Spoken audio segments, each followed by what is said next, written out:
I recently saw a video from The Ramsey Show, a show that I co-host every week. And this specific episode, it was Dave Ramsey and Dr. John Deloney. And the caller was dealing with a parenting situation, and it had Dave a little perplexed. And I actually get this question all the time, so I thought we would watch the clip and kind of dive into the conversation a little bit deeper together. So be sure to like, subscribe, and share this episode with a friend. All right, here is the clip that I saw. I'm just wondering if there is any way or hope to get an 18-year-old to budget when they are surrounded by wealth and not limited by regular constraints. They have no debt. They're not paying for college. They're not paying for cars. Who's 18-year-old? My 18-year-old.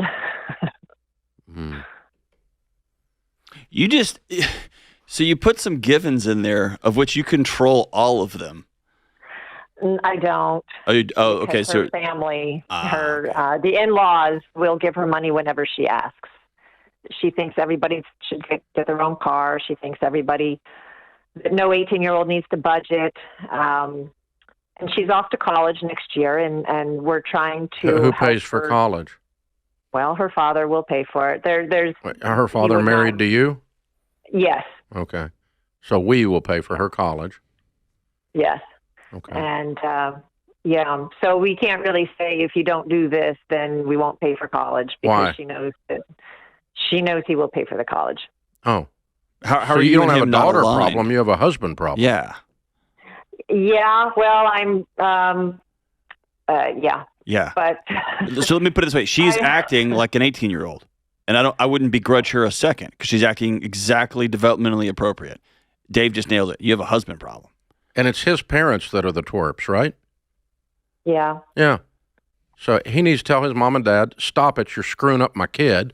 And he needs to stop screwing up his kid. Yeah, I think so. No, you don't.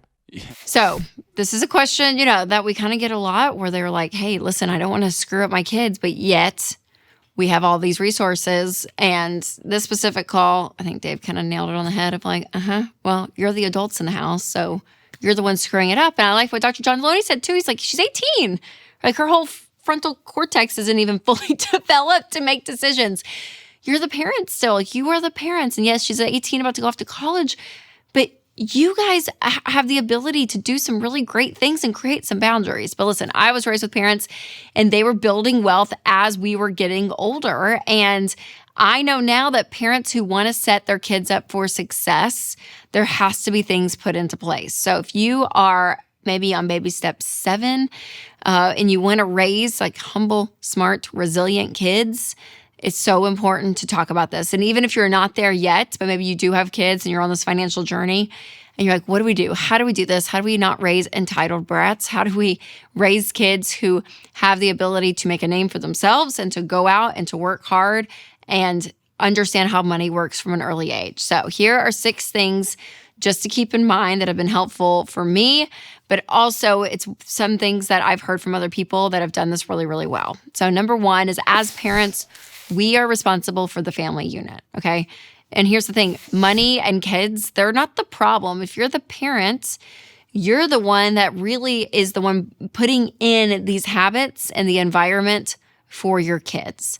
And so you want to be able to say, this is our responsibility. Like, this is what we have to do. And you can't control your kids, I get that, but you can put mechanisms in place in the family unit within boundaries, within the environment, that help them see that money itself has boundaries. And it's not limitless. It's not. And so they have to understand that from a really early age.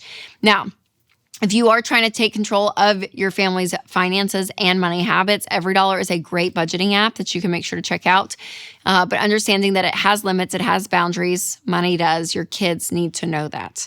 Number 2, kids should have consequences when they don't meet expectations. So regardless of your level of wealth, regardless of whether, you decide of what you're going to give your kids, what you're not, your kids have to create some responsibilities that are going to force them to take ownership of something.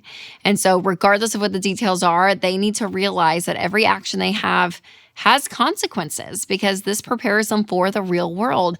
And so there is this idea of you work, you get paid, you don't work, you don't get paid. Like something simple like that on a commission system for your kids is great.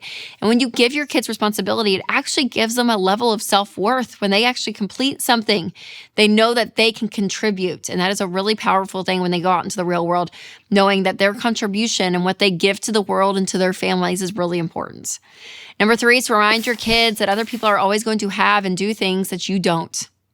Again, back to this limit idea, like we are not going to go and look and do exactly what other families in our lives do. We're not. Like that's just the reality. There will always be people that have more money, more time, more energy, all the things in their lives. Things have limits. These parts of our lives have limits. And this is not a scarcity mentality. This is just a reality. And so I say this to our kids a lot. Like, well, so-and-so has this and this. And I'm like, guys, for the rest of your life, there's going to be somebody.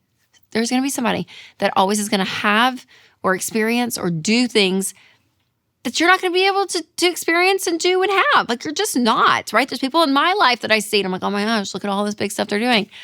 I don't have the ability to do that stuff. Like I can't, right? So they have to learn that that's always going to be an issue. And this gets into a little bit of like the comparison cycle and all of it. You cannot compare yourself to everyone else because someone is always going to have a newer, bigger, nicer thing than you. And that's okay. That's okay.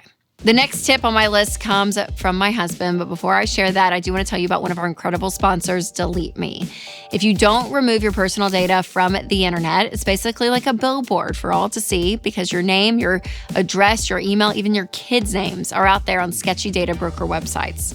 And data brokers collect your data, they sell it, and it puts you at risk for scams and fraud. But the good news is Delete Me goes in and removes your data and helps protect you from phishing, harassment, and other online threats. Winston and I use Delete Me, and it saves us so much time and worry. So you guys, your family's safety and financial security are way too important to leave exposed. So sign up for Delete Me and take control. Go to joindeleteme.com/Rachel for 20% off, bringing your monthly cost to under $9, or click the link in the description. All right, number 4 is to create and maintain a baseline. This is something that Winston always says, because I do worry about this. I'm always like, oh my gosh, our kids, like, are they going to be okay? Because they're experiencing a life totally different than what I experienced growing up. And so it not totally different. Like my parents did, they did a good job, but like my kids like go to the beach. I was like, we never like really did that growing up. Like there's things like that they are experiencing. And so Winston was saying the other day, because we were talking about this, he was like, Rachel, like our baseline is so important. Like what our kids know is normal is really important. But they don't get everything they want. We're not going to go buy new stuff all the time for them. Like we're just not. Like they're gonna hear the word no quite a bit. I mean, there's some fun yeses, but the thing is, when these big spikes in life happen, the big excitements, the big trip, the big purchase, whatever it is, there's spikes. We don't live at the spike level. We live down here. So when the spikes happen, we can actually be really grateful and understand like this is a big deal. This is really fun. We don't do this a lot. And there's something about that living that I think is so healthy. So that baseline, what you said is normal, is what they're going to expect life to be like. So if normal is being generous, being kind, working hard, hearing the word no, like all of that, that's what we want. It's a beautiful thing. Number 5 is that more is caught than taught. So we can talk all day about this, you guys, but your kids are watching you. They're watching you. And there's something about saying all of this that is great, but if you're not living it out yourself, your kids are going to pick up on that. They are so smart. They hear things, they see things, they are watching and observing, and they're assuming how you're doing life is the right way to do life. So you can give them all the speeches in the world, but what is so powerful is your actions and what you are doing. And man, it is so hard though, because raising kids, it is an art. It is not a science. I wish we had like a checklist of like every little thing you need to do. But it's just not like that. It's not. I mean, every kid is different. The way you parent may even change depending on the kid and what they need, all of it. So it is tough. But again, all of these things, as you keep it in mind, I know it's a lot. We juggle so much if you have kids. I love what Andy Andrews says. You're not just trying to raise good kids. You're trying to raise kids to be good adults. Like, how are you preparing them for life in the real world while still being kids? Yes. but be thinking through this as you are explaining things to them, creating a lifestyle, and value system in your household, all of it. And remember, you want your kids to have some bumps in the road. The goal is not a clear, smooth path in life. It's not, because that is not life. And so creating some of this resilience in them, I think, is so big. Now, I happen to agree with Dad on this call, but there are some times that I disagree with my dad. So check out the episode 2 times that I've disagreed with Dave Ramsey. You can click here to watch it, or if you're listening on podcast, click the link below. All right, you guys, remember to take control of your money and create a life you love.